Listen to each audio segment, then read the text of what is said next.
one has to remain hopeful. I mean, this is the religious spiritual perspective, right? That I have a very simplistic formula, theological formula for this, which is that God is in charge. It's, Well, yeah. I mean, so yeah, makes sense. I mean, yeah. So it's like for me, and I'm sure this is just a human, it's a human problem. Just it's a case of reminding oneself regularly that. I mean, what control do we have of anything, really? It's a very sort of egoic thing to think that we're in charge of anything, right? And I guess this is the traditional theological understanding of things that ultimately God is in charge. Speaking of traditional theology, I mean, your work. Sorry, could you remind me the title of your work? Yeah, it's called Islam of the book. It's called Yes. Islamic Theology in the Turkish Republic. Yeah. Right. So I have like a messy little mind map here, which I'm going to be referring to from time to time, just to kind of know where I'm going. But would you sort of lay out some of the foundations as far as the history of Islamic theology? So, and this is your area of specialization, of course. So the two main Sunni theologians who are Al-Ash'ari and Al-Maturidi, and what is some of what are their points of focus, and then we can build on that if you don't mind. Absolutely. Let me go ahead. I have an image of the book. I'll pull it up while I'm talking. Yes. That might be helpful. And I'll ask you to send me that image so I can sort of post it as well, attach it as a. Well, that's okay. It's not going to share the screen, which is not a big deal, so that's fine. Oh wait, if I give you do I have to? I think you can give me permission, but it's not a big deal if it's not going to work. I just wait. How do I do that? So nothing came up when you asked. Is this something? Wait. What do I do here? Yeah, I wouldn't worry about it. So my basic, in terms of the history of Islamic theology, like there's a lot of different debates going on here. There's two major points that people, when they talk about Islamic theology, I think about when it comes to studying historically. And one is up until this is all sort of my interpretation of course, up until relatively recently, there was kind of a debate if we, speaking in English and in Western languages, can talk about Islam having quote unquote theology. And this I'm obviously very much on the side that yes, absolutely, that's absolutely the case. But there was a debate there was among Western scholars writing in Western languages over whether or not when scholars coming from Christian majority societies talking about theology, if there's something comparable in Islam. And the reason why that question was raised was because, and this is my personal interpretation, scholars coming from the Western tradition tended to kind of map the Christian theological critique or polemic of Judaism onto Christian Islamic relations by saying Islam is a religion, quote, of the law, quote unquote, the way that Judaism is, quote unquote. And these are obviously theological, critical terminologies that don't reflect the self-understanding of other religions necessarily. So in other words, there was this idea that Christianity is the paradigmatic religion of theology because it deals in doctrines and creeds in these highly systematic, hierarchical ways with official creeds and official doctrines and things like that. And then Islam, and then it was sort of contrasted with Islam and Judaism as being religions of quote unquote, just quote unquote legal practice and the law that de-emphasize theology. In Islamic studies, the argument was that, well, this means that for Muslims, fiqh, the sacred legal practice of the ritual law, analogous to Jewish ritual practice, is somehow far more important to the Muslim tradition as a whole than other intellectual discourses, and everything else revolves around that.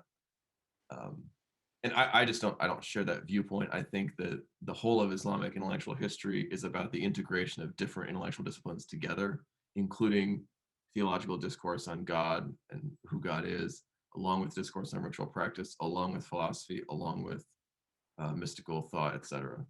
So that's the first thing, is I think that it's important to sort of talk about the way in which we can talk about Islamic theology as an actual real thing that has a huge historical train behind it. And I think the reason why integral tradition, I mean, it's an integral tradition, all these different yeah, things that they come exactly. Yeah, together, thank right? you. Yeah, exactly. Integral. Yeah, exactly. And so it's so excuse me. The first thing, therefore, is that we're talking about. And this is part of the reason why I think.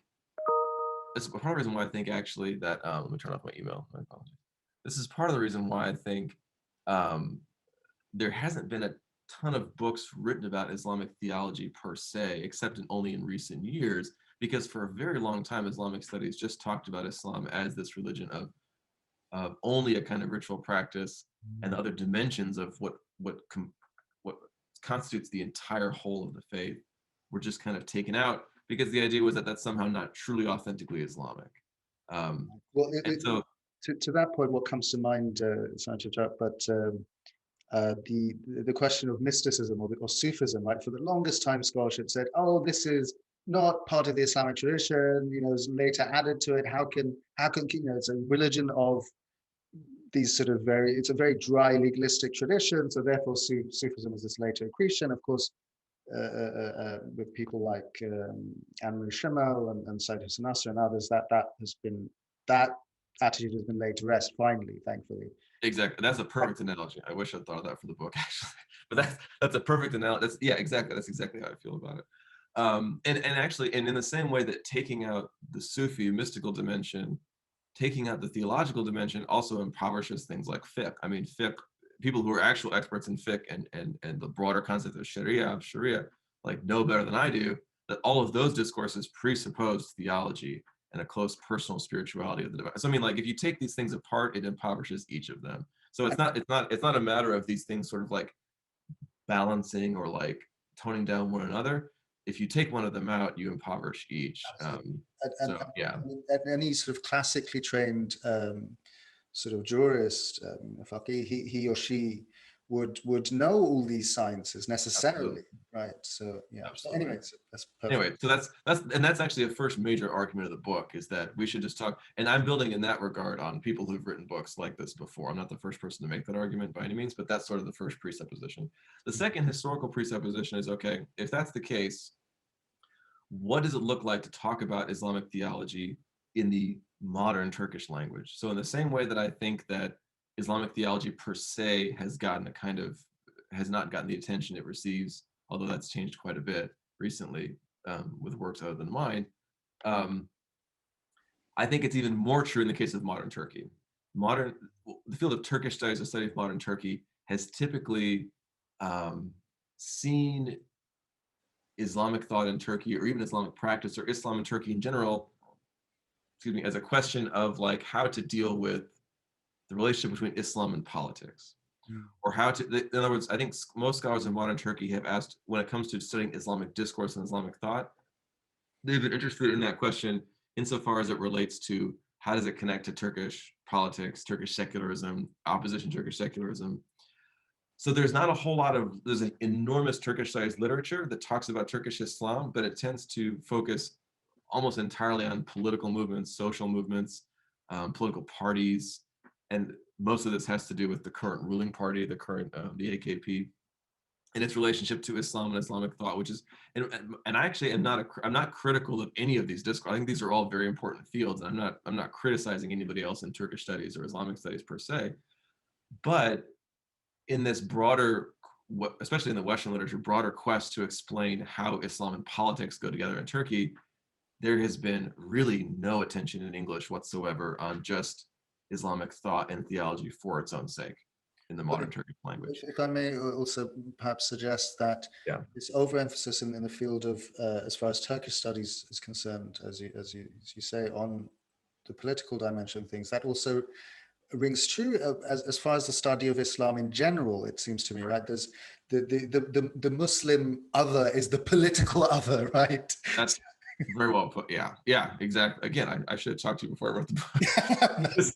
This is exactly right. I thought a bit about, the Yeah, this is exactly right. And so what that's done, and it's kind of it's sort of a vicious cycle, because then you think, okay, Islam is primarily a political other, like you're saying, so then it must be an inherently inherently political religion. This is kind of my entire hang up, my entire, okay, this is my entire actual critique of Islamic studies, or some discourses in the Yeah, West. Like, yeah.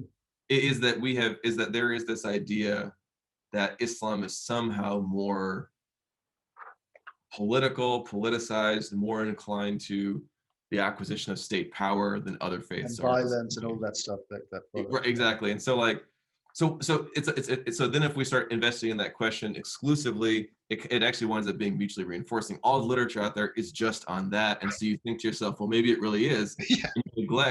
You neglect like the ocean of material where it's just Muslims, but this is kind of the core of a religion for me at least. It's Muslims talking about God. I mean, Yeah. all that stuff is just left out oftentimes. So my point of the book was to be like, what if we take modern Turkish as a real language of Islamic belief and piety?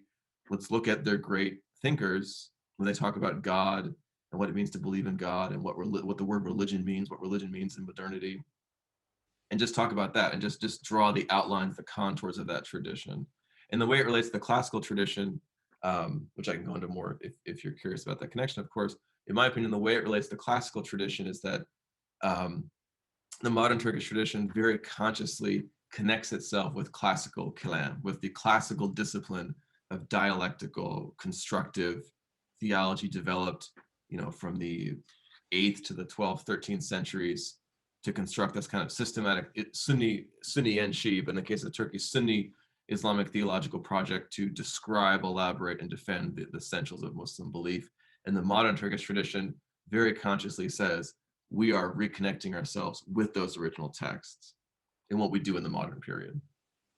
Amazing. Thank you so much. And you make the point that of the two sort of dominant Sunni theological schools, the Ash'ari school and Maturidi school, it's the Maturidi school which really is sort of adopted, and that influences, I forget what century, you can correct me, the 14th century, Jurjani, is he 13th century, I forget now.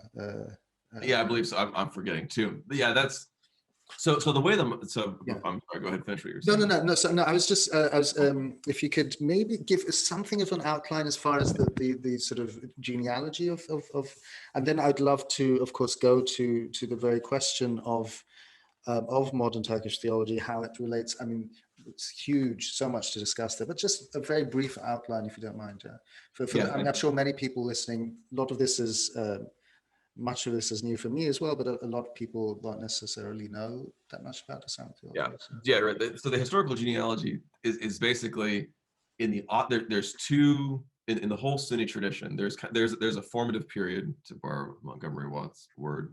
There's a formative period where in the the late 6th to the middle of the 9th century, where there's a bunch of different Sunni and Shia. There's not even really a distinction at that point, but all different kinds of Islamic theological debates happening. Right.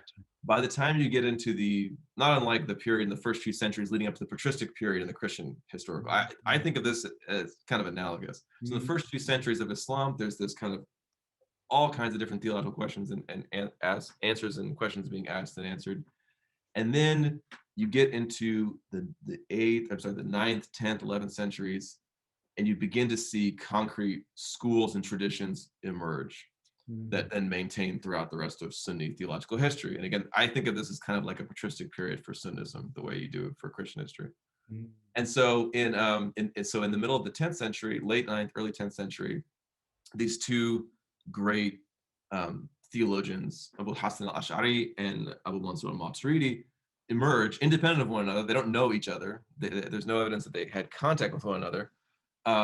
Maturidi is from Samarkand, way out in the eastern reaches of the Abbasid Empire at that time, Abbasid imperial orbit at that time. Ash'ari is from the center, from Baghdad and from Iraq, and in those areas. And they both, the way that they talk about Sunni theology becomes two distinct streams and traditions of thought. They have disciples after them, and they both construct two distinct traditions of ways of thinking. There's a bunch of other streams as well, but those are the two that survive and that maintain a school tradition up until the present day, basically, up until at least up until the 19th century, when Islamic intellectual history is reconfigured again in the modern period. So you have just like dozens and hundreds of texts, well, hundreds of individual theologians, and God knows how many texts produced in these school traditions across the Muslim world at that time. When you get to the Ottoman period, so the Ottoman Empire starts, early 14th century up until its end in the 1920s. The Ottomans have, as lots of other scholars who worked in this period said before me, the Ottomans had a very sort of syncretistic attitude towards these two schools, because these two schools are somewhat different. Ash'ari, like the way that I sort of think about this, and others do too, is that they have the same concern. They want to talk about how to defend and elaborate Sunni theological orthodoxy in a context where a lot of other different perspectives are out there. And the way they try it, but they do it by solving different theological questions posed to them dialectically, because that was the intellectual debate culture they were immersed in. Ash'ari tended, when confronted with the theological dilemma, to lean on the question of God being in charge, God's omnipotence, God's sovereignty, as the answer to all kinds of different theological questions. So things like, how do you resolve, the biggest one in this period is the debate over human free will and action and divine omnipotence. And Ash'ari famously leaned on the divine omnipotence to answer the whole question, and many people have compared him to John Calvin in that way, which I think is actually a pretty fair comparison, actually. And then Maturidi famously talked a lot in terms of human rationality and God's wisdom, and that God's wisdom is prior and obviously in every sense, but that it can be rationally accessed and understood by human beings in ways that Ash'ari would not disagree with, but Ash'ari was much more inclined to lean on God's omnipotence and sovereignty and the authority of the text of Revelation than he was to talk about our ability to rationally understand God's ordering of the universe. So it's a subtle distinction, but what happens is when these two streams develop and become huge traditions in the medieval Muslim world, the Ottomans pick up both of them. The Ottoman rulers, like rulers, they want prestigious intellectual debate and things happening in their courts, and so they try to attract the most famous scholars they could from the places they were familiar with. And so the earliest Ottoman theologians were very Ash'ari in their orientation. But over time, the Ottomans had this kind of pan-Sunni identity, and they were like, anybody who's Sunni is part of our theological religious culture. This was obviously developed in contradistinction to the Shi'i Persian Empire, that they were imperial rivals with. So the Ottoman Empire really was just like whatever Sunni and this includes mystical theology. It includes Ibn Arabi's tradition, the traditions that come after Ibn Arabi. It includes so the Ottomans really put together all different kinds of Sunni theological traditions. Ibn Sina's philosophical influence, Ibn Arabi, these two dogmaticians, Ash'ari and Maturidi. They sort of put it all together in these grand theological synthetic projects. And it was relatively uncommon for an Ottoman theologian to be like, I am one of these schools to the exclusion of all else. So the major historical change in modern Turkey is the modern Turkish turn, though, is the question of, okay, we are no longer, and this is true for all nationalist states, the modern Turkish identity is based on a conception of ethnic nationhood, or some kind of cultural nationhood, of course. And so the question is no longer, what's our Sunni identity? The question is, what's our Turkish identity, primarily? And what does that mean for our Sunnism, for our Islam? And so what happens in, say, the late 1800s, 1880s, I think the earliest mentions the 1860s and 70s, but the late 19th century up until the 1920s, 30s, is this idea of Turkish Islam begins to emerge in late Ottoman intellectual culture and the Republic, of saying, all right, we think of ourselves now as Turks, as an ethnic, cultural, national construction, not just subjects of the Ottoman dynasty. So what is Turkish Islam? What's our Sunnism? What makes us different from other places, quote unquote, Arab Islam or Persian Islam or wherever else? And because Maturidi came from Central Asia, from a part of the world that had a Turkic sort of Turkic cultural background to it, early historiographers of Turkish national identity began to argue that he was part of Turkish cultural history, and Ash'ari was not. So Maturidi was ours as Turks. Ash'ari is not ours. He's somebody else's, essentially. And this was actually very different from the Ottoman theological tradition, who didn't really want to make those ethnic distinctions, and wouldn't have thought in those terms anyways. Interesting. And actually, some of the great late Ottoman theologian that I talk about in the third chapter of the book is nearly didn't think in these terms either. I mean, he was not a nationalist either. Um, but what essentially happens is, what this means is that as the Turkish national state develops, they elaborate this idea of Turkish Islam, who's our great Turkish national figures. And in the 1930s, an article came out published by Mehmet Şerefettin Yaltkaya, who's mentioned in the book, Yaltkaya. And it's a little article called Turkish Theologians, Türk Kelamcıları, Turkish dialectical, Turkish theologians in the Sunni tradition. And it just gave a list of who fell into this category. And it was all the great Sunni thinkers who hailed from Turkic cultural regions, Central Asia, Anatolia, and the Ottoman domains. That list has basically been reproduced ever since then in a sort of textbook fashion in the Turkish academic context as like, this is the foundation of our Islamic Sunni heritage. And Maturidi has a prominent place because he comes from Central Asia. Another reason why Maturidi gets revived in the late 19th, early 20th century is precisely because he talks so much about human free will and human reason, which are very, very powerful concepts when you're talking about self-determination, political reform, modernity itself. And so a lot of the way he, and things like God's absolute sovereignty, the relative, like an emphasis on God's absolute sovereignty and things doesn't sound quite as, isn't as easily integrated to questions of who are we as a modern nation in terms of human freedom, the ability to change our circumstances. But the fact that Maturidi talked so much in terms of human free will and the ability of human reason to investigate and understand the world, and understand God's wisdom, seemed like a kind of perfect way to Islam, in a genuinely, authentically Islamic theological way, talk about these challenges of modernity.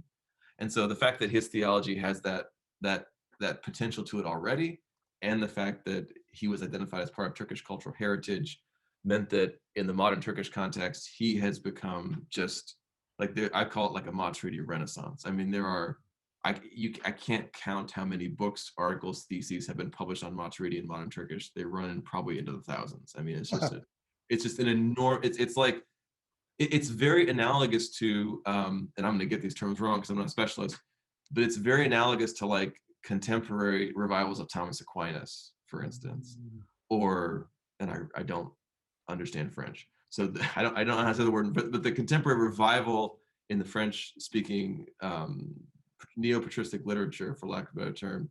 I know that neo-patristics at best, the Orthodox neo-patristic revival is very similar to this. So the way that, for instance, contemporary Orthodox theologians go back and find things like Gregory of Nazianzus, Gregory of Nyssa, and find in them a whole new set of way of talking about modern Orthodox identity by reconnecting with those authentic sources. That's exactly what's happening with Maturidi. It's very much a back to our authentic theological tradition as a way to understand what it means to be a Turkish Sunni in the modern world.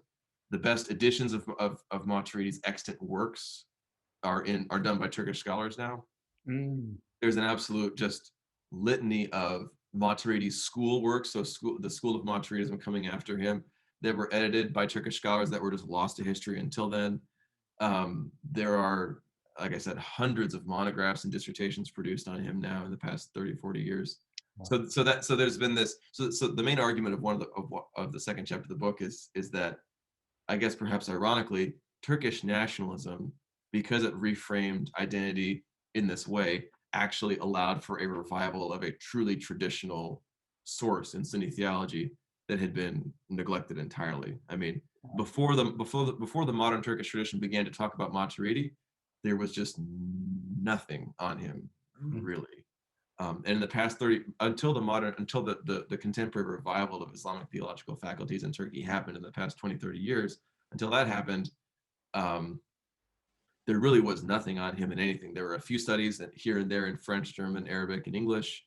There was an edition produced by Fethullah Gulen of his major work in the 70s, and that was literally it. And in the past 30, 40 years, there's just this whole universe of Maturidi theological discourse on everything, on democracy, on gender relations, on modernity, on dogmatic thought, on reason, on science, on just everything.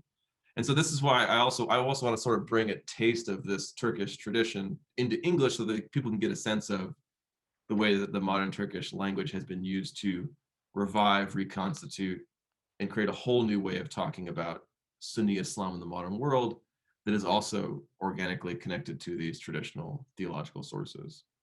Well, that's incredible. And the you make the important point, of course, that and we touched upon this already, but the in general, when it comes to studying Islam in the academy, there's this excessive and this Arabo-centrism, which we find, right? And yet, of course, there's this incredible intellectual output that's happening, with Turkey being a great example of that. And through the modern Turkish language, which of course is a new invention. And you mentioned also how this new language which comes about in a sort of in the midst of Turkey's modernization, secularization, and all those things, and westernization. So this modern Turkish theology, as you describe it and are calling it, is really sort of grappling with some very central issues. And I'd love for you to speak a little bit to that, and also the very important role that the Turkish state itself is playing as far as encouraging some of these, a lot of these discussions. So I like to say that Turkish theology speaks the language of modernity natively. Because, like you're saying, the language of modern Turkish doesn't exist before the 1920s and 30s. That simply doesn't exist. Ottoman Turkish is as we know, is this enormous courtly language that combines basic Turkic syntax and some very basic Turkish terms and verbs with Arabic and Persian, and just puts them all together into this enormous flowery language that has no concern for ethnicity whatsoever. I mean, it's an incredibly synthetic, multi-ethnic cultural phenomenon that's just like everything is in the Ottoman period, and everything is. So that, I'm sorry to interrupt, but that reminds me immediately of what you said about and you're getting to that point, I guess, where the Ottoman scholars they were very synthetic, and they didn't have a sense per se of, is it, are we part of one school or another? They just, and so modernity is really I mean, not to dwell too much on this, but the sort of Halakian thesis, it's not just halaks, but he kind of makes that quite powerfully in The Impossible State. And I mean, others have made it before him and since. That modernity is sort of the cause of so much of these schisms, of course, and all these problems, but we don't have to dwell on that. But no, absolutely. I think it's absolutely true. And the Ottomans too remind me, like a lot of pre-modern empires were like this. I mean, Habsburg, like a lot of empires had the same orientation. Like, so this is not just an Ottoman thing, but the Ottomans were perhaps particularly noted for it, I suppose.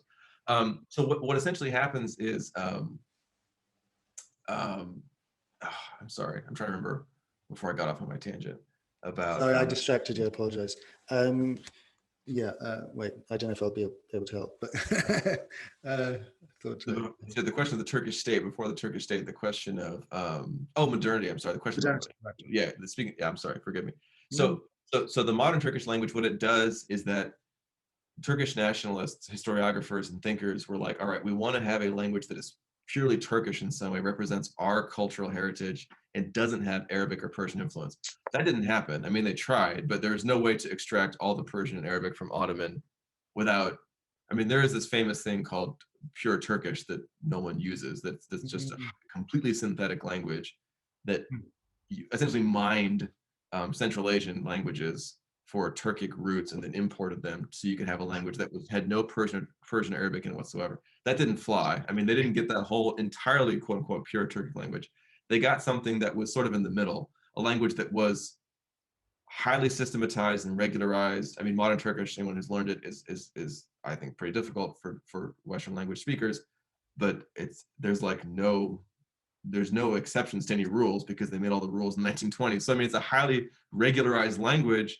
And it still has a lot of Persian, Arabic, and English and French words in it, but it's written in the Latin alphabet. Ottoman was written in the Arabic script, and it's a whole different language from Ottoman. If you know one, you can sort of deal with the other for sure once you learn the scripts of each one. but modern Turkish was designed by the Turkish nationalists to cut people off from the Ottoman heritage. I mean, it was designed to be a new modern thing that was going to be a break from the Ottoman past and create this new, largely secularist, nationalist Turkish identity that was consciously and forcibly distanced from the Ottomans. From the Islamic past, right? Yeah, not only, maybe not only. There's a lot of, this is an interesting question. I mean, the Turkish nationalists, I mean, first of all, Turkish nationalism. I just dropped my pencil. I'm just keep going. I apologize. I'm just going to grab my pencil. Keep going. Of course, yeah. So Turkish nationalism is a much more complex phenomenon than I'm giving it credit for here. It encompasses all different kinds of politics. It's just the idea of having a state based on a Turkish ethnic cultural identity, and there's all different kinds of political orientations within that. But the idea of Sunni Islam being a part of what it means to be Turkish was actually, by most people, presumed. So it's not, I think most people in Turkish studies would say that it was aggressively secularist, but there was but it wasn't Bolshevik in the sense of no one gets to be religious anymore. You know what I mean? Like, it's sort of, now religion was heavily oppressed and controlled and dominated by the early Kemalist state. Lots of pious Muslims were severely oppressed and executed for doing things that were contrary to the secularist interpretation of Sunni Islam. But there was no attempt made, and it was never thought that you could or should erase Islam from Turkey entirely, like say the Bolsheviks and wanted with Orthodoxy or Christianity, for instance. So it's similar in the sense of like this really strong secularism that was oppressive to religious identities. But not the same as like, we're going to remove it entirely. So Islam was always there, but it was seen as being completely dominated by the state. It had no life of its own that the state did not want to have control of. So, but I should also point out that when it comes to the question of modernity and in Turkish Islamic theological engagement with modernity, the idea that the state should completely dominate Islam and that the idea that the state should have control over what Islam does is actually something that's imported from the Ottomans. The Ottomans very much felt the same way. They weren't secularists, but they also believed that the Ottoman state had the absolute right to control the way that Islam was expressed and acted within their domains. So the question of state control of religious faith in Turkey is a very, very old one, going back to the Ottomans. But in the early Republican period, the Sunni intellectual elites, the ulama, had a wide variety of politics, and many of them, probably most of them, definitely favored some kind of governmental reform along the lines of a republic or a representative government. So this is also a huge topic in modern Turkish studies, is like the enormous political complexity of the Muslim intellectual class at the end of the Ottoman period. And there were some who were highly conservative and monarchist, and some who were very Republican and pro what we now call democratization.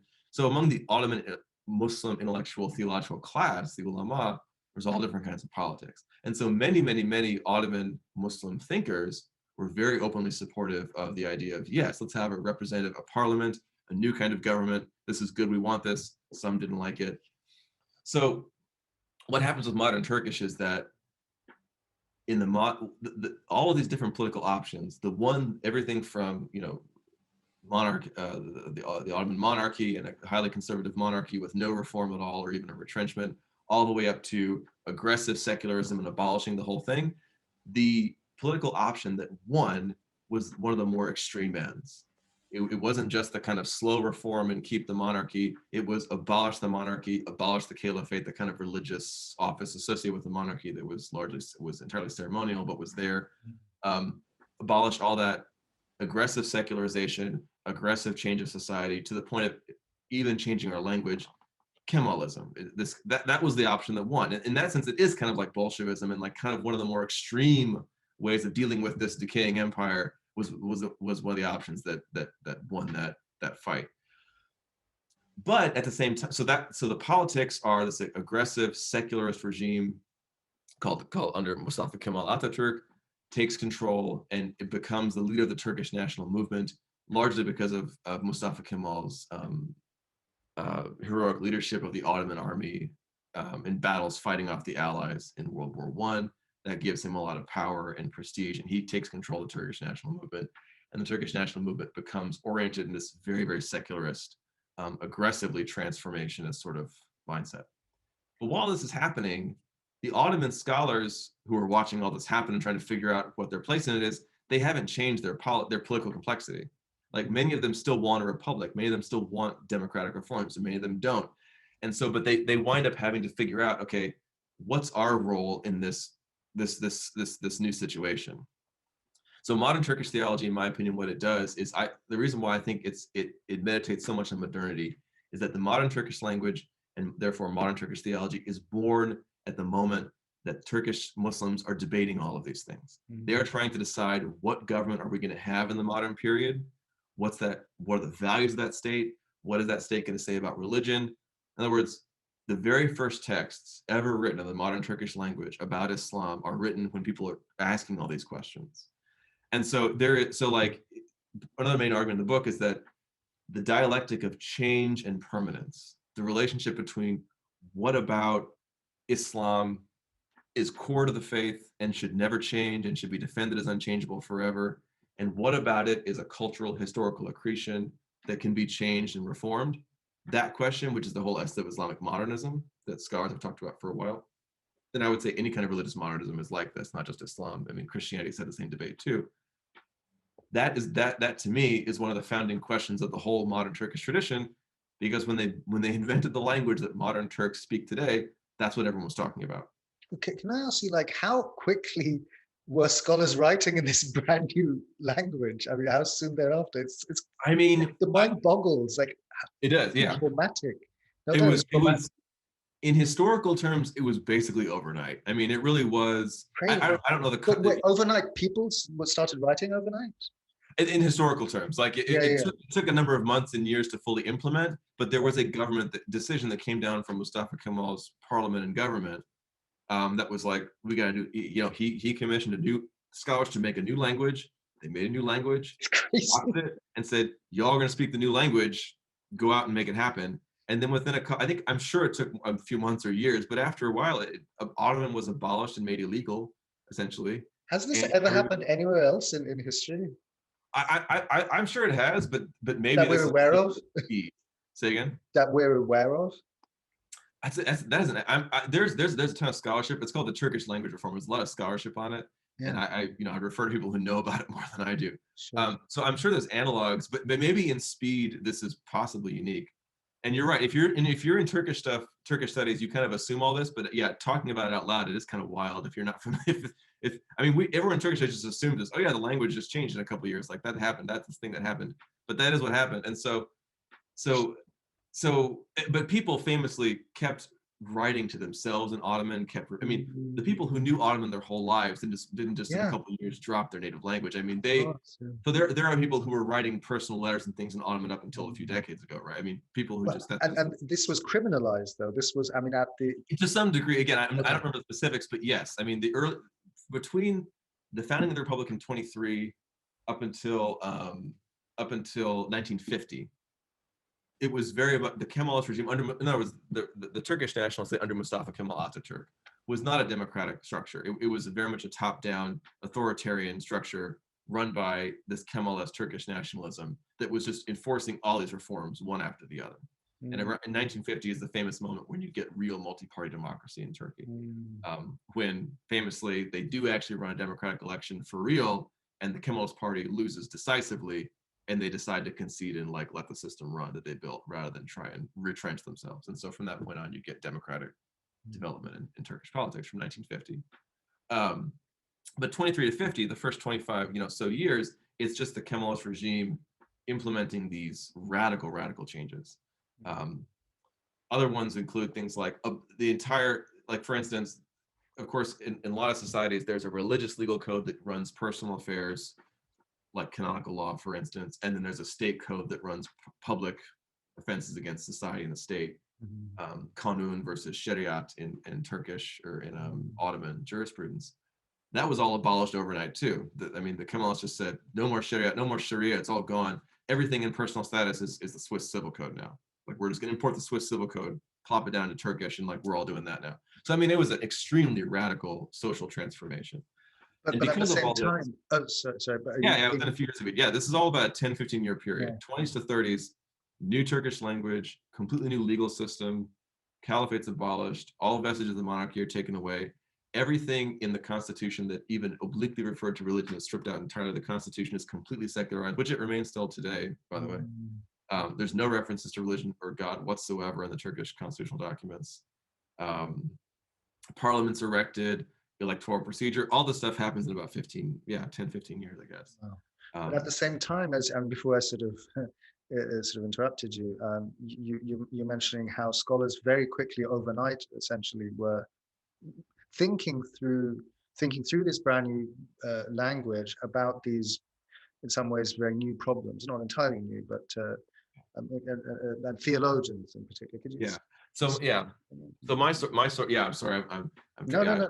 Back on what you're asking. So one of the themes that you see pop up in modern Turkish language theology all the time is the central question of like we were talking about Islamic modernism, change versus permanence. Abdul Karim Saroush has a famous way of putting it in an article translated to English called "The Changeable and the Unchangeable" in religion. And this question emerges immediately in the very first works ever produced in modern Turkish language on Islam is, all right, what is the central core of our faith and what is stuff that we can change? And I think they asked that question because the government was like, we're going to change whatever we want. We're just going to do this, and y'all are going to have to catch up with us and figure out where you fit into this, or you'll be punished by the state. And so the question of change and permanence in terms of what constitutes changeable religion, unchangeable religion, is just at the heart of modern Turkish thought.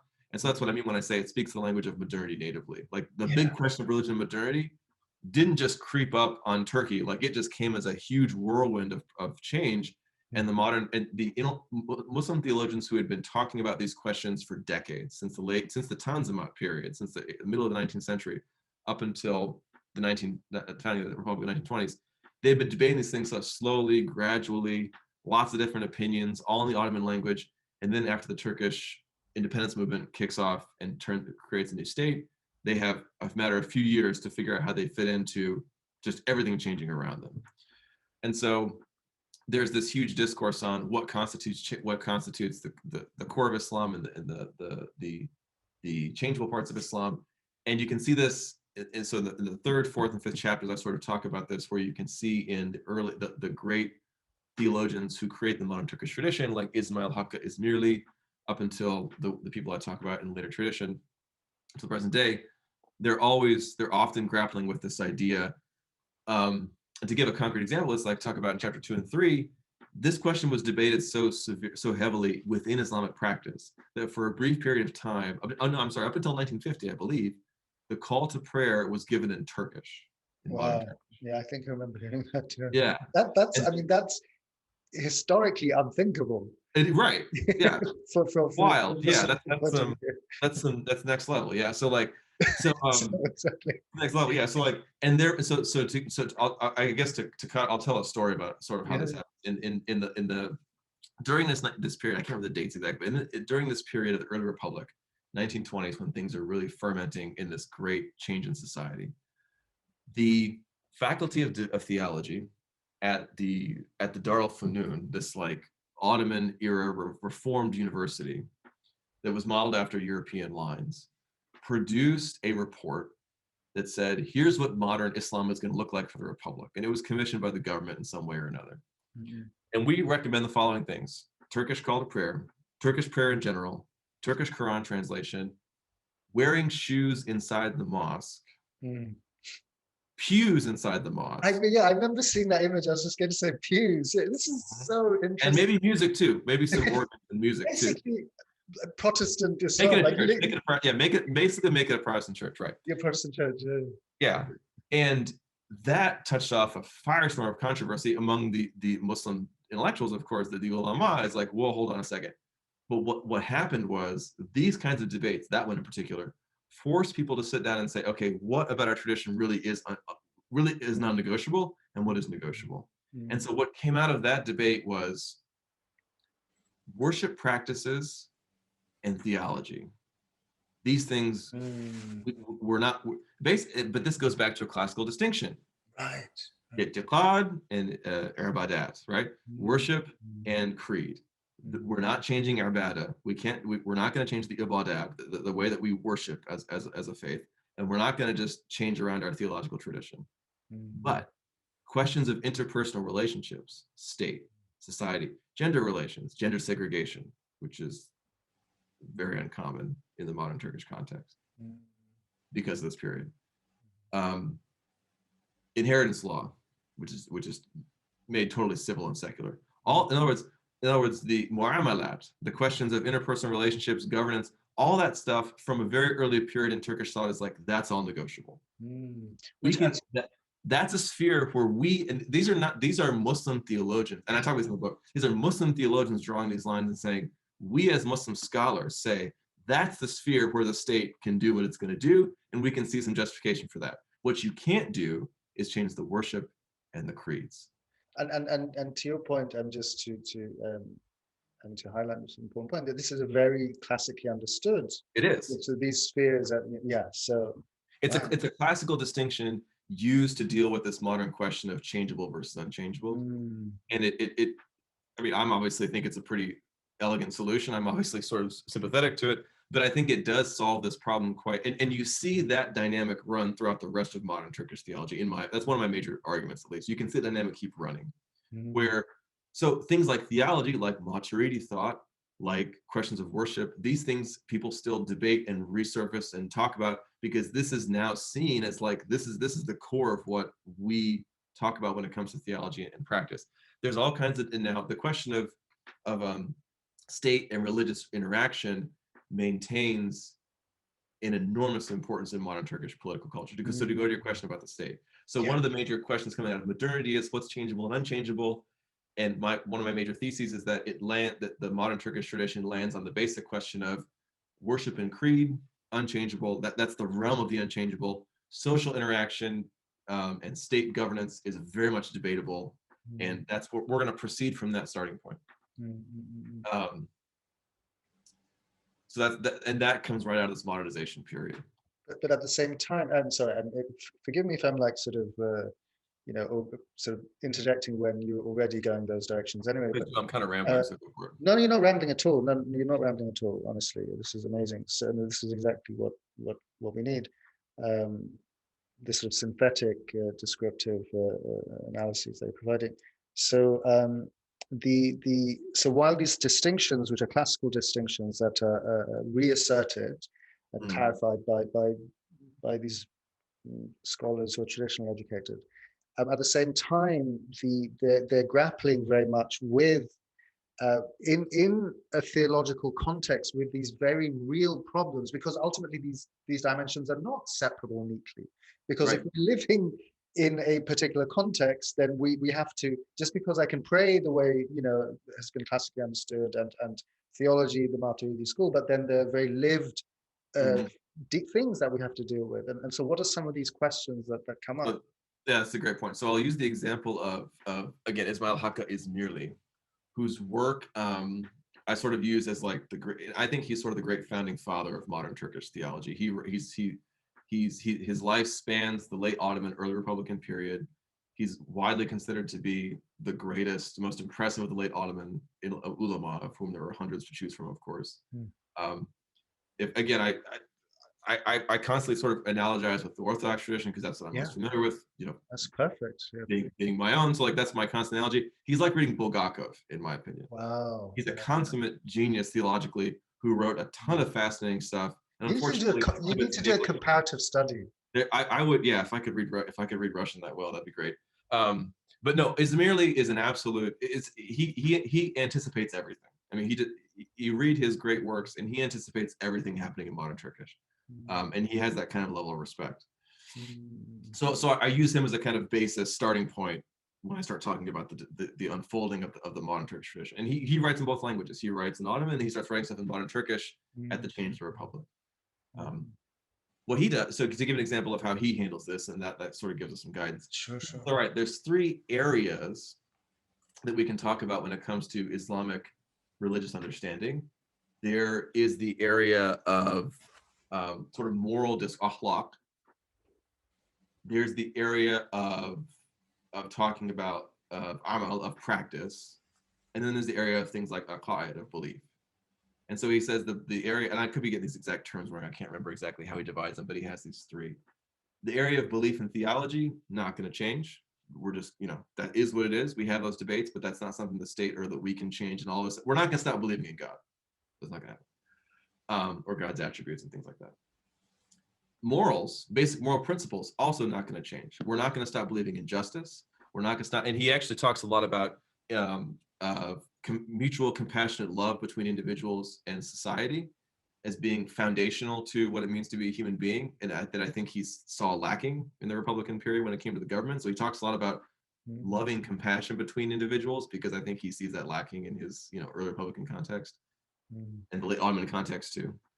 And that's not going to change.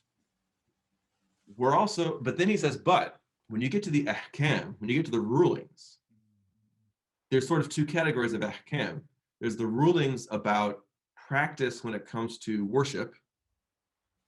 And then there's the ahkam when it comes to things like government and interpersonal relationships. And he says that's the sphere where we can change, and we actually should really think about it and support change there.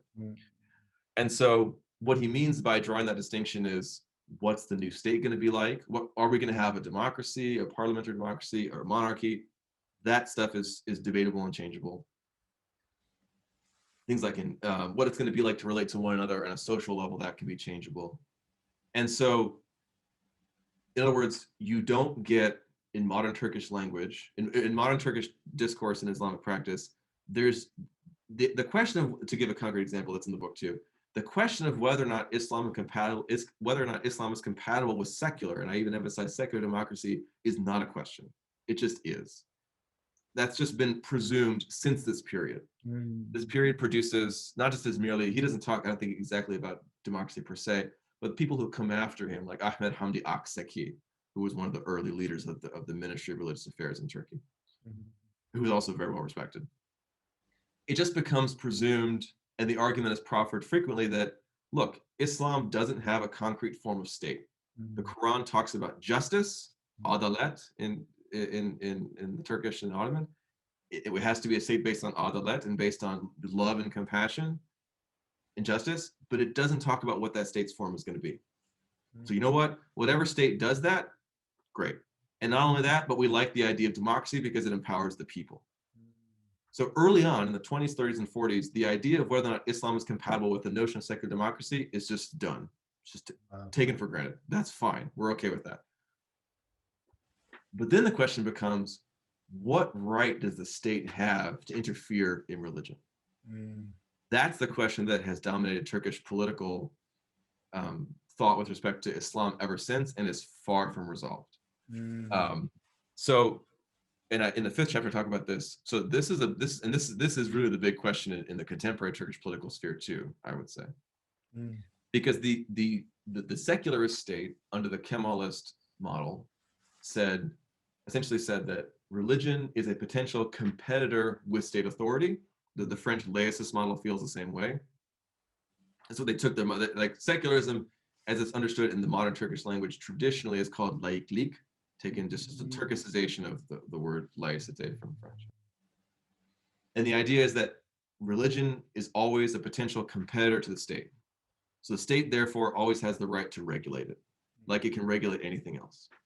It's your individual conscience is protected, like the state can't tell you what to believe, but the state can absolutely regulate what you do in the public sphere, absolutely, if it's religious. No matter whether or not you think it's right, the state maintains that authority.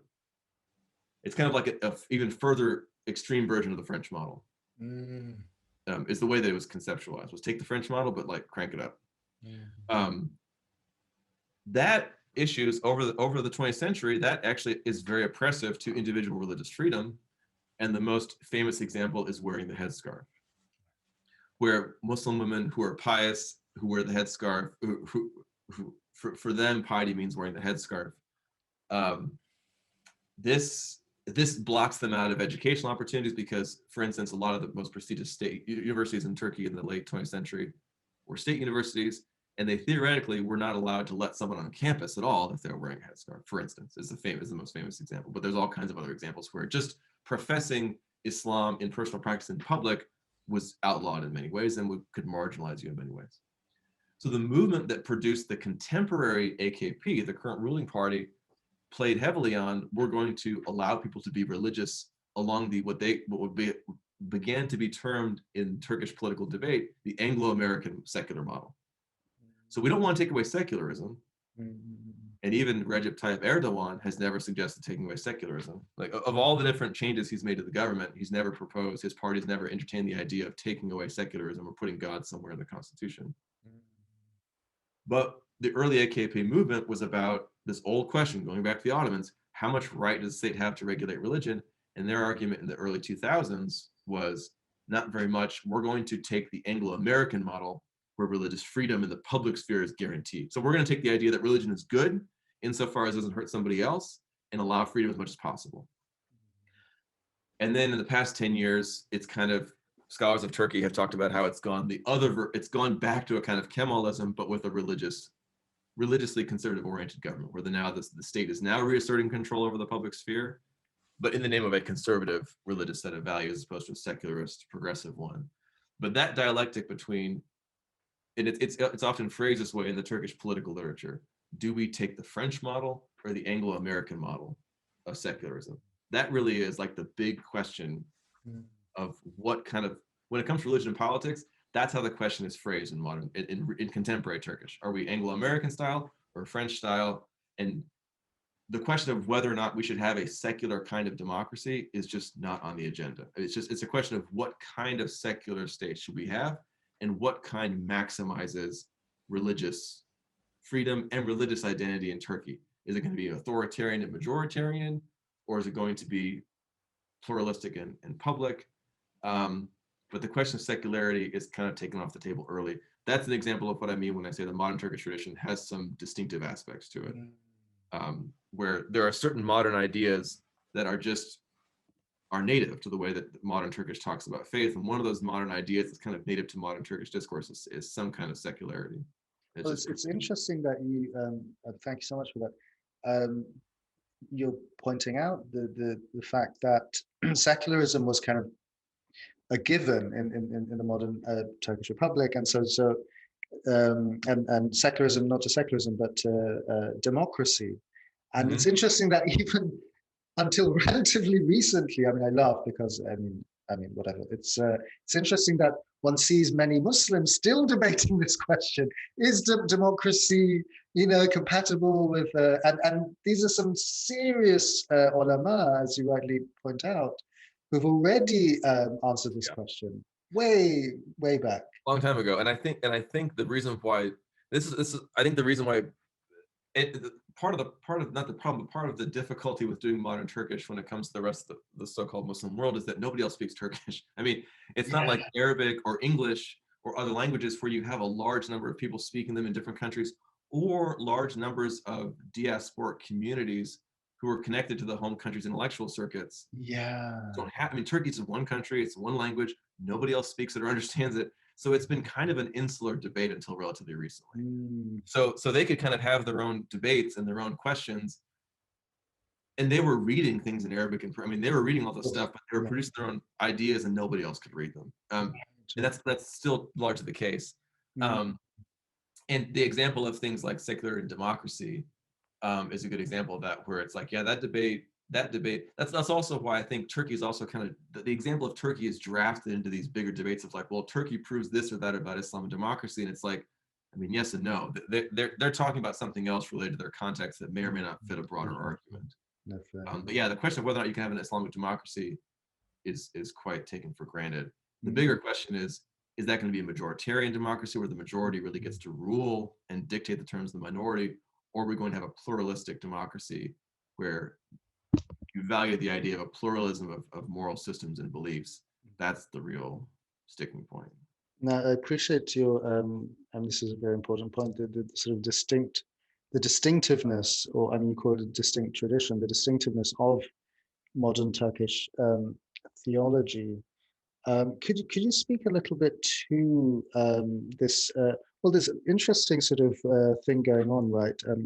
Where you call it the dialectical sort of structure, or it could be even, to coin a word, a trialectical structure within which it's operating modern Turkish theology, which is they're referencing Ottoman, the sort of Ottoman scholarship produced by Ottoman scholars, classical Arabic and Persian, and then the Western European. And so that's kind of the structure, if I'm remembering correctly. That's the framework. That's the argument actually of Tarde. But I agree with it. That's the argument of Tarde Wilkinson. She wrote a book called Dialectical Encounters, where she lays out that sort of groundwork. Oh, I'm sorry. Okay. Yeah. No, that's fine. I just don't want to take someone else's argument. That's a very, I strongly recommend. That's a very important book, Wilkinson's book, Dialectical Encounters, that lays out that sort of dynamic as modern Islamic theology, modern Turkish thought being this constant back and forth between the West, the Ottomans, and Arabic and Persian. Yeah. Okay. No, thank you for that clarification. So it's sort of occurring within that sort of intellectual space. Yeah, it's a really important point. Yeah. Sure. And right. And so, can you speak a little bit to the issue of? I mean, you've already been touching upon this. And if you could speak a little more, also again to the question of Westernization. How is the issue of Westernization impacting on modern Turkish theology? What are some of the contemporary, some of the major contemporary strands that are emerging?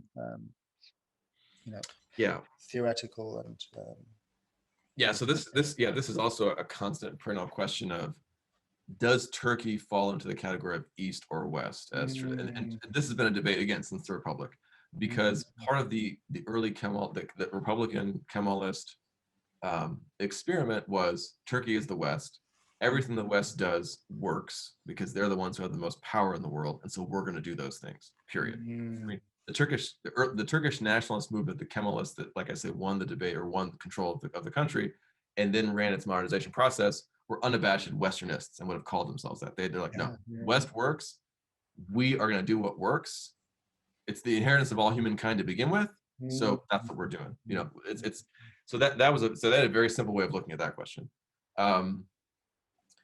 But since then, that's made the question of, is Turkey a quote Eastern or Western place, has been constantly on the agenda. And even in popular culture, this is a constant thing with Turkey. Like, it's the bridge between East and West. I mean, this happens all the time when people talk about, what is it? It's a bridge. People in Turkish studies sort of joke about the bridge all the time, like the bridge. The bridge. It's a bridge. I mean, the bridges of Istanbul, the bridge of, and these are actually very important, even though we joke because they're used all the time. It's actually a very important metaphor because, like, this is something people talk about and is debated and is like a serious question, because the Turkish, there are sort of two different things happening.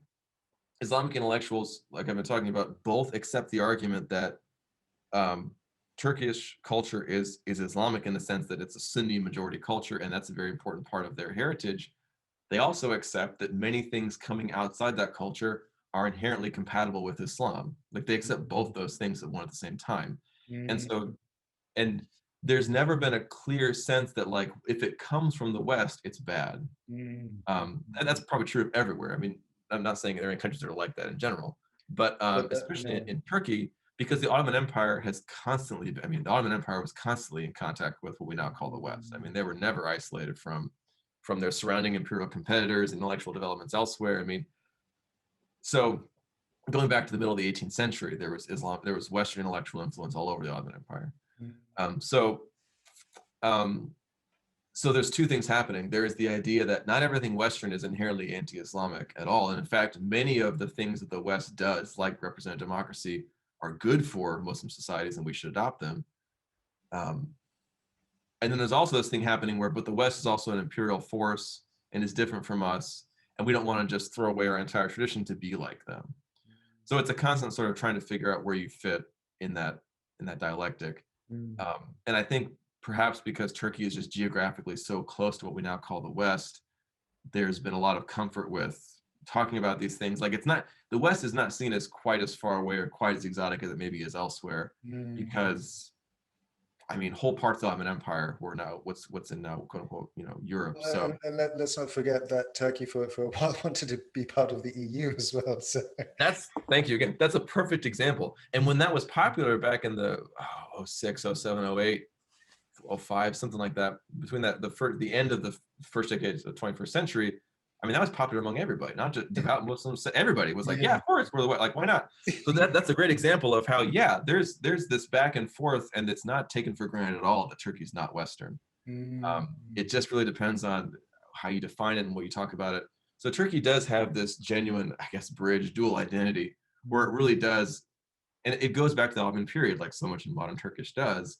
It goes back to the fact that Ottoman Empire was a European and quote unquote Asian empire. I mean, it had territories what we now consider to be both. And it was by no means isolated from Western. It was constantly in contact with German and French intellectual culture.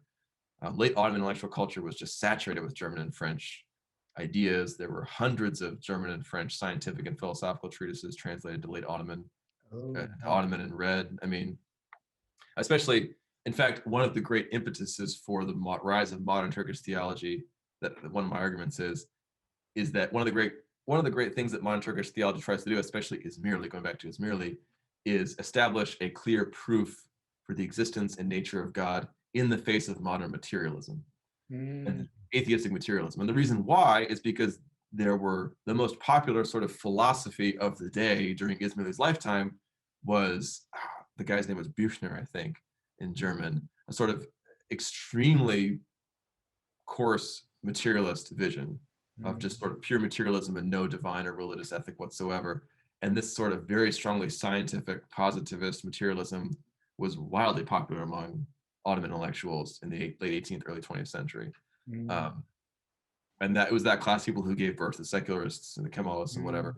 So interesting. Yeah, and so it's never the case that it's like, should we accept the West or be anti-West? It's always the case of, what is our exact relationship? Because we're certainly not Western, if that makes sense. No Turkish intellectual or theologian would be like, we're not Western at all. We have nothing to do with the West, because it's just not the case. I mean, like, there's a lot of, it's just deeply intertwined with what we now call the West, just historically and geographically, intellectually. The question more is, what is different about us with respect to other places?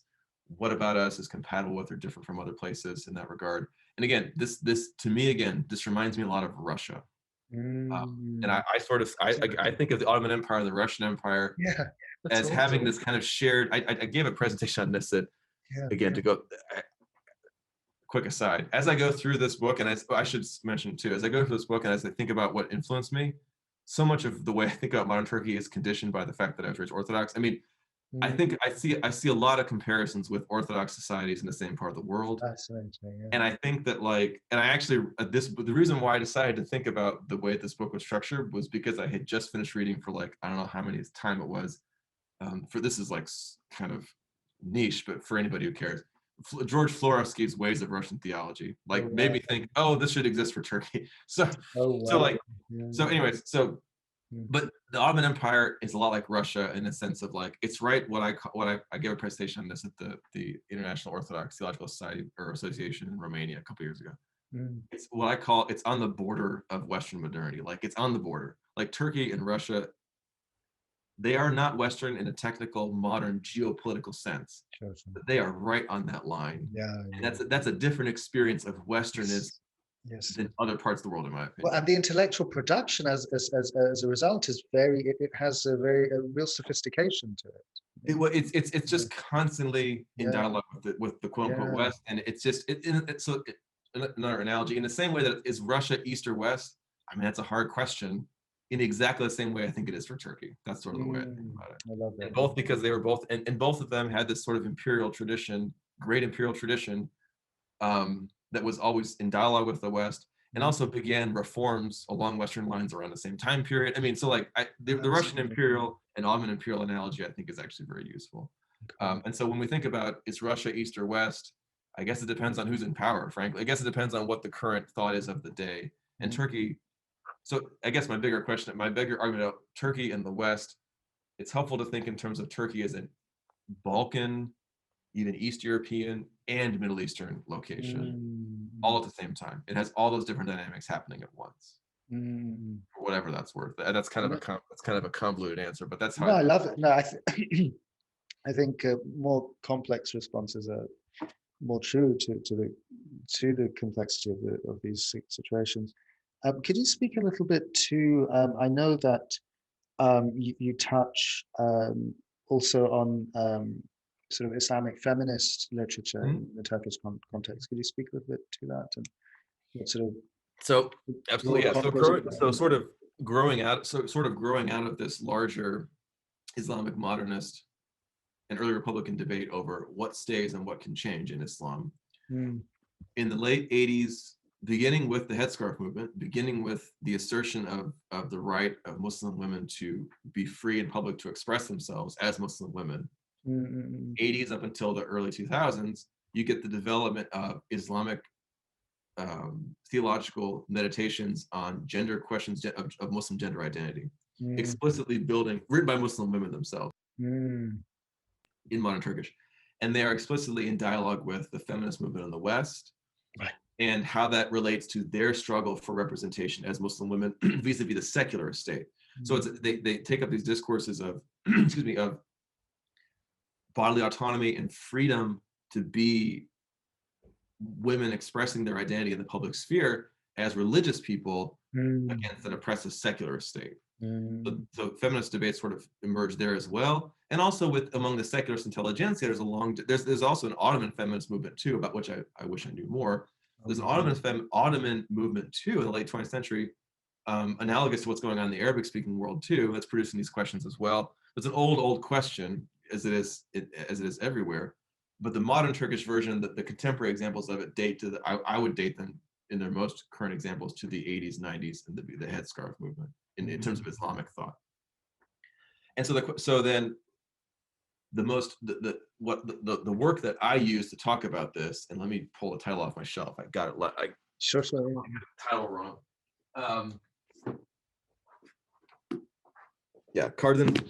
Kadın karşıtı söylemin is So projections of misogynistic discourse in the Islamic tradition. That's what the book's called. And it's in chapter 4 of the book. And this was written by Hidayet Şefkatli Tuksal, this was the first version of it was published, I think, in 1999, 2000. It was a PhD dissertation. It began as a dissertation she wrote for the theology faculty at University of Ankara, which is sort of like the progenitor of all the modern Turkish theological faculties in a way, because it was the first faculty of theology founded as such during the Republic, modeled along a sort of Western faculty of divinity, very consciously. Anne-Marie Schimmel taught there for a while. Oh, wow, yeah. In Ankara. And it maintains a lot of prestige. There's a lot of there's a lot of great faculties there, Marmara, all kinds of them, but Ankara is one of the prestigious ones as well. And this was published as this book in 2000, I believe, and it's the first systematic Islamic engagement with feminism, I think, ever produced in modern Turkish. And it's a book-length systematic analysis of misogynistic, and the word in Turkish, kadın karşıtı, is misogyny. It's a very clear term in Turkish. It's not dancing around anything. And it's a systematic analysis of misogynistic discourse in the Hadith in particular, in certain groups of Hadith, and in the Quranic text. And the methodological angle that Tuksal uses, in the beginning, she describes her methodology and she says, I'm in dialogue with and I'm building on feminist theory from Western sources. So again, in modern Turkish thought, the idea of being like, I'm building or I'm in dialogue with Western sources is just part of academia. You don't have to justify it. Like, it's just what you do. And whether you agree with them or see them as part of what you're doing is one thing.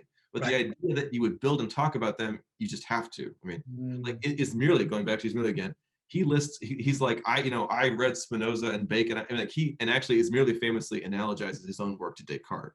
Oh, interesting. He's like, you want to understand what I'm doing? Read Descartes. I'm like Descartes. Descartes was great. That's a whole fascinating thing that he does. Interesting. Yeah. Wow.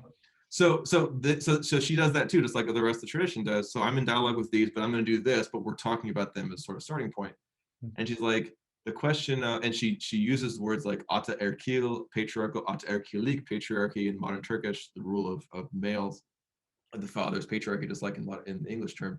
And she says, what we can do is we can identify a core egalitarian, justice-oriented ethic in the Quranic text, interwoven with patriarchal elements that are native to that time and place. And so she basically lands this, and this is and she also mentions Fazlur Rahman. I mean, this is also consonant with other Islamic feminist theological discourses going on at the same time, right? So you can read similar themes in other, like Amina Wadud, you can read similar ideas. But what's interesting is that Tuksal is producing this at the same time in Turkish, and nobody else is reading it outside Turkey. but it's coming out at the same time that other Muslim feminist theologians are coming out. It's like something. It's happening on its own, organically developing from modern Turkish. And she's reading the stuff in English. She's reading everything in English, but nobody's reading her in Turkish. Which is this is always the case in modern Turkey. Everything is translated in Turkish for Turks to read. Yeah. Nothing is translated out of Turkish. So I mean, you can get dude. You can get list every major contemporary global Muslim thinker, and you can find them in Turkish. I guarantee it. But the reverse, of course, is not the case.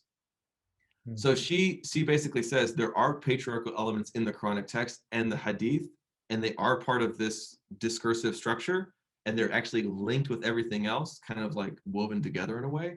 But there is a core that has an ethical orientation of egalitarianism and God's divine justice that has a different level of importance than the cultural parts woven together with the core. So it's again a meditation on changeable versus unchangeable in this tradition. And so when I wanted to set out the list of when I wanted to set out a book that described all these different questions, I just wanted to pick examples of all these different types of theologizing, everything from dogmatic discourses, like it's merely talking about God's essence and attributes, to questions of gender and sexuality. And Tuxall's book is the most systematic and most widely read, and by far the most extraordinary example of that. There's a lot of other stuff to choose from. She's by no means the only person. Hers is, I think, the first systematic in Turkish, not the last, but the first. And I think represents this much broader question of that question of how do gender relations fit into the changeable and the unchangeable? What constitutes a core unchangeable gender ethic, and what constitutes a changeable social one that doesn't have to be the way that Muslims live in the present? That's amazing. And on the question of sexuality, if you could say a little bit also with regards to LGBTI plus, if that's correct. I use the and as I said, I should have made this clear in the book. I use that because that's how it's written in Turkish. Interesting. There's no Q in modern Turkish. So yes, I was wondering where I hadn't seen that before. No, I know. And actually, that's great. I should have clarified that. Yeah, so I use. I've only seen your introduction, so I don't know. No, I think I forgot. I think I just forgot. Whatever. I mean, that was my own oversight. Well, people can Google that. So. Yeah. So I used, and that's a convention that was established by Fuat Mueddini, who wrote a book called LGBT Rights in Turkey, who wrote this book, LGBT Rights in Turkey by Mueddini, that says, I'm going to use the one that's used in Turkish. And so I followed him in that. Okay, so I talk about this because part of the book was, I want to talk about theology in how I conceive it, which is a broad sense that encompasses all these things. It's not. It is, of course, about who God is, and the central argument of the book is that all of modern Turkish theology is a question of tevhid, which is just Turkish for tawhid, for God's unity, God's oneness, and that all of modern Turkish theology can be understood as a meditation on what it means to believe in this one God in modernity. When everything is changing around you, what does it mean to believe in the one unchangeable? And what does that one unchangeable belief demand of you in your life? And what other relationships do you have based on that belief in that one unchangeable? And so that encompasses all kinds of things. So I talk about politics. I already gave you the argument about politics and democracy in terms of the importance of democracy. It includes sexuality and gender. And this also gets me, so I wanted to include all these different things, different aspects. And this actually gets to an important political dynamic too, which is the 5th chapter talks about politics basically as, okay, if we think about what is the core political factor, the role of the state in modern Turkish theological history, what role does it have to play? In a country where the state, since the Ottomans, the state, and the Ottomans, by the way, also, the Ottomans distinguished between civil and religious law themselves. So the idea of distinguishing between civil and religious in a governmental structure is not exactly, it wasn't invented by the secularists either. The Ottomans did that too, the Kanun versus Shariat.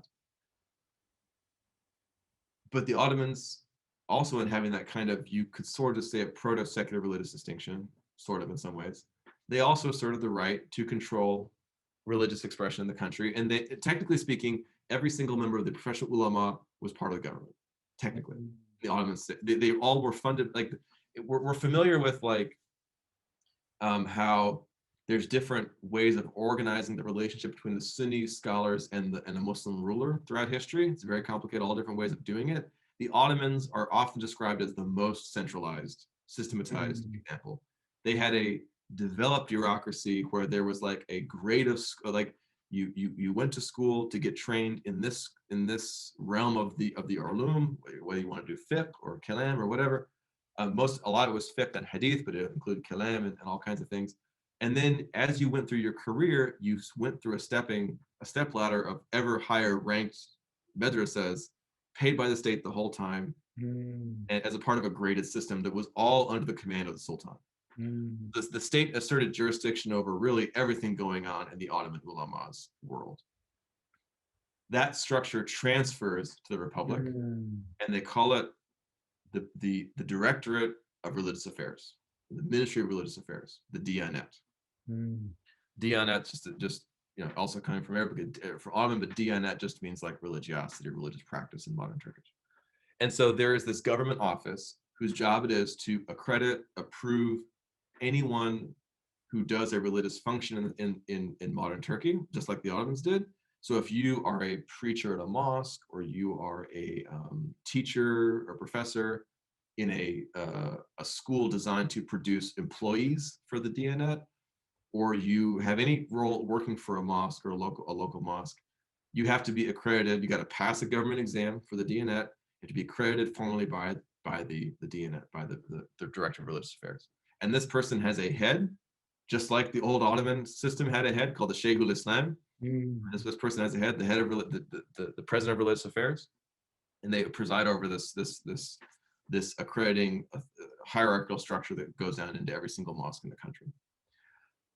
Because the Diyanet is there, and because the state asserts jurisdiction, therefore, over religious discourse, I argue that the major factor,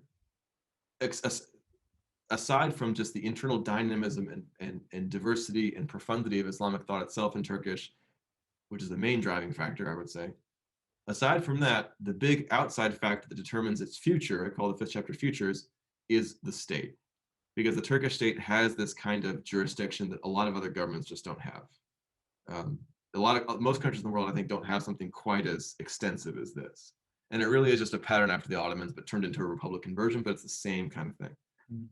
So in a context where that's the case, if the Turkish government chooses to let theologians kind of go on their own and flourish as they will, all kinds of things can happen. If they choose to assert jurisdiction over religious discourse in public, they're legally empowered to do so, essentially. And that can radically restrict what kind of theology happens in public. That's my major argument at the end of the book, is like, if we want to think about where Turkish theology can go, we have to watch what the state is going to do. An example of where this is decisive is LGBT theology in modern Turkish. In the first decade, so scholars of modern Turkey or contemporary Turkey talk a lot about how there's sort of a pre-Erdogan period in AK Party leadership and a post-Erdogan period. The first 10 years of the AK Party was elected into power in 2002. In the first 10 years of its development or so, you see a genuine pluralistic opening in Turkish discourse and politics. All different, the word opening is often used in this context. All different kinds of things start happening. You see the development of Kurdish language materials that were previously off limits. You just see a massive expansion of the theology faculty system. The secularists kept a tight lid on it for a long time, but now you see this enormous patronizing of theology and theology faculty that produces this enormous, all this Maturidi Renaissance stuff happens in that period. There's just enormous amounts of money and patronage from the state for really free intellectual theological activity, unlike anything ever seen in Turkey.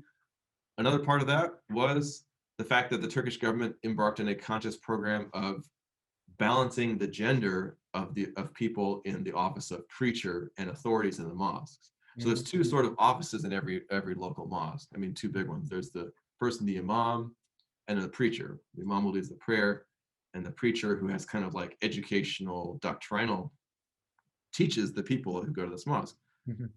Because of that first 10 years of reform and the conscious effort of the AKP then, something like half of all preachers in the country are women now. Wow. So there is so we have an enormous expansion of female religious authority in Turkey that I think might be unique. I don't know, but that's huge to have. Strikes me as unique, yeah. And also half of the women who are giving fatwas, which don't have any legal binding whatsoever in Turkish law, but like giving religious guidance There's also an office people give, and the preachers do this too, are also, I think, something like half women as well. So like there's this huge, there's this huge expansion of female religious authority under the AKP. At the same time, during that early 10-year period, the question arises, okay, how is the AKP, therefore, they're improving gender relations, they're improving minority relations, how are they going to deal with LGBT community? Turkey has had probably, along with, I think, Lebanon, you might be able to say, the most active LGBT rights movement in the Middle East, Eastern Mediterranean, among Muslim majority countries. There has been, up until recently, there was a LGBT pride march in Istanbul for, I think, about a decade. That was really? Oh, wow. Yeah. Thousands of people would come every year. It was an enormous occasion. Very open sort of advocacy for the rights of the LGBT community in Turkey. As part of this, one of the annual conferences, I believe in 2008, the famous theologian and scholar Muhsin Hendricks from South Africa, who writes a LGBT affirming Muslim theology, arguing that LGBT identity is, you can affirm LGBT identity as good and created by God in an Islamic theological way. He writes this theological material in English, and he gets invited, I believe, in the summer of 08. Hasan Hendricks, that's not Scott Kugel, no. That's someone else, sorry. No, but Kugel is very much drawn. Sorry. Yes, but it is very, Kugel develops a lot of what Hendricks talks about. Yes, absolutely. Because of course Kugel is American himself. I'm sorry. Yeah. Kugel. Yeah, I recommend his work. He was one of my advisors. He was one of my doctors. I saw you mentioned Kugel. Yeah, so I think his work is great. Yes, and he's very much part of that sort of outlook as well. That I think is important to talk about. So Muhsin Hendricks develops this by reinterpreting the stories of Lot in the Quran, of theology, of LGBT affirming theology in Islam, by reinterpreting stories of Lot in the Quran. He did this in English for a number of years. During this period where there was an openness to all different kinds of debate in Turkey, he was invited to talk about this perspective in the summer of 08, I believe it was, at the annual gathering of the biggest and oldest LGBT rights organization, Lambda Istanbul, in Istanbul, during the Pride Festival that year. I think it was in June of 08. And he summarized his basic argument for an LGBT affirming Islamic theology and religious practice. It got summarized in the publication of Lambda Istanbul publication. It got summarized in other LGBT publications in Turkey, and it rose to the attention of the national media. And it produced this huge debate among people talking about these questions in modern Turkish. And that, I think, was at least I make the claim, I think, in the book, that was the first time in modern Turkish an LGBT affirming theology had shown up in that language via Muhsin Hendricks talking about it in Istanbul, and I believe 08, 09, I think it was 08.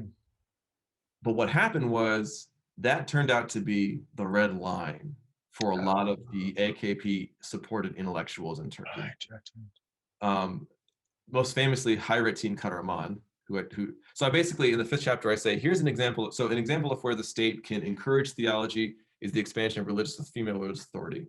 An example where the state can use its power to completely cut down and eliminate a theological option is when Muhsin Hendricks' argument came out. It was put out there. People were optimistic about it in the LGBT rights community. They were like, they were talking to the AKP about, can you include us on your agenda of human rights reform? You've included everybody else. Can you include us as well? And theologians strongly supportive of and supported by the AKP, like Hayrettin Karaman, who's now famous for being kind of the closest of these Turkish Muslim theologians to Erdogan himself. He's now probably, he's been described as like Erdogan's, sort of one of Erdogan's personal favorite Muslim intellectuals in Turkey. And he very, very, very strongly identifies himself with all things AKP regime policy, which is unusual. Most theologians in Turkey, going back to the Ottomans, don't try and take strong partisan stances. They're there to do the work of the academy and the contemplation on the religion. They're not there to tell you who they vote for. But Karaman is different. He's very much an AKP partisan. He wrote a series of blog posts online that were read for many years thereafter, where he just really, really, really strongly critiqued in some pretty severe and prejudicial terms Hendricks' whole argument. And after he did that, a lot of major AKP figures came out in the government and said, yeah, we're not, this is bad. We don't like this, and we're not going to go there. We're not going to include LGBT rights as part of our conception of human rights reform in Turkey. And that was it. That it was done. From that point on, I can't see any further development in public of systematic Islamic theological perspectives on LGBT rights, precisely because the AKP state was like, we're not going to entertain this. And so it just stopped. Unlike other things, like feminist religious thought kept developing, debates on minorities kept developing, because the state was willing to entertain it or allow it to happen. But they drew the line at LGBT affirming theology, and that was decisive, at least in the contemporary period. Wow. So that's just my sort of example of, like, you can see if the Turkish state does adopt a kind of laissez-faire, we're going to let theology develop as it will, you'll see all kinds of things, because the Turkish theology itself, I think, is very dynamic and creative and immensely grounded and powerful, and it will develop all kinds of different things. If the state chooses to assert its jurisdiction, it will radically curtail those possibilities. And so you kind of have to watch what the state is going to do. And the secularists did it too. The secularists did the exact same thing. I mean, they did the same thing. They tried to repress any kind of conservative Muslim discourse and elevate the aggressively secularist kind that they agreed with. So that's sort of my main argument when it comes to the state is, in LGBT, is just sort of a case study of it. If the state gets out of the way, which it can and has done, you'll see all kinds of things, including LGBT affirming theology. If the state steps in and asserts its absolute jurisdiction, it will radically cut some things down. Fascinating, amazing. What are I will wrap up soon, but what are some other developments as far as thinking about one of my obsessions for a number of years now, things around questions around digitality, digital technologies, these sorts of things. This is where it's like you're way more ahead of the curve than I am. I mean, there's all these things are debated, but there is all kinds of debate on these things. I can't think of it off the top of my head to do with digitality and digital sphere, but these are very, very serious questions that are very, very strongly debated right now as well. I think the basic theme of intellectual culture in Turkey right now is heavily dominated by the state. Because the past 10 years, again, a lot of scholars talked about this, but the past 10 years of these decisively authoritarian turn of Erdogan's governance is really the biggest question right now. You can't openly just, you can't just openly say whatever you want to say as a professor and expect, or as a theologian or as a public intellectual, however you want to say it, because there could be repercussions for your job, you know. So it's not a free intellectual environment the way it was 10, 15, 20 years ago. So that's the major issue now, is that the public discourse is very severely constrained in Turkey. So these questions are all debated, but they don't have the same kind of public openness that they once did. And to go to questions of digitality and the questions of the digital sphere is also being constrained by the Turkish government. I mean, they assert censorship rights over different aspects of the internet and things like that. So I think the question of the Turkish state and its ability to control or try and control intellectual discourse is sort of the big governance question right now. And the most recent example of that is actually has to do with LGBT rights. The protests at Boğaziçi University that have sort of made national media attention, but kind of briefly, and they kind of fell out pretty quickly, was there's a series of protests at one of Turkey's great public universities, Boğaziçi University in Istanbul. An LGBT rights, or a student organization that had an LGBT rights consideration focused to it as well, had an image of the Kaaba with a pride flag somewhere on the image. Oh, that must have caused a lot of problems. Well, I mean, at Boğaziçi, this is, you know, again, this is the thing people talk about, and this is that there are absolutely Muslims who are very LGBT affirming at Boğaziçi and in Istanbul, and this is a real thing. But that image kind of went viral quickly, and the state intervened and began to consider and arrest people for like blasphemy. It wasn't blasphemy. I'm not sure there's a blasphemy law in Turkey, but offense against religious sentiments, something like that. Oh, wow. And so there were huge protests at Boğaziçi about this intervention, and so when it comes to questions of things that you're talking about, I think, first of all, I don't know much about them, so I can't.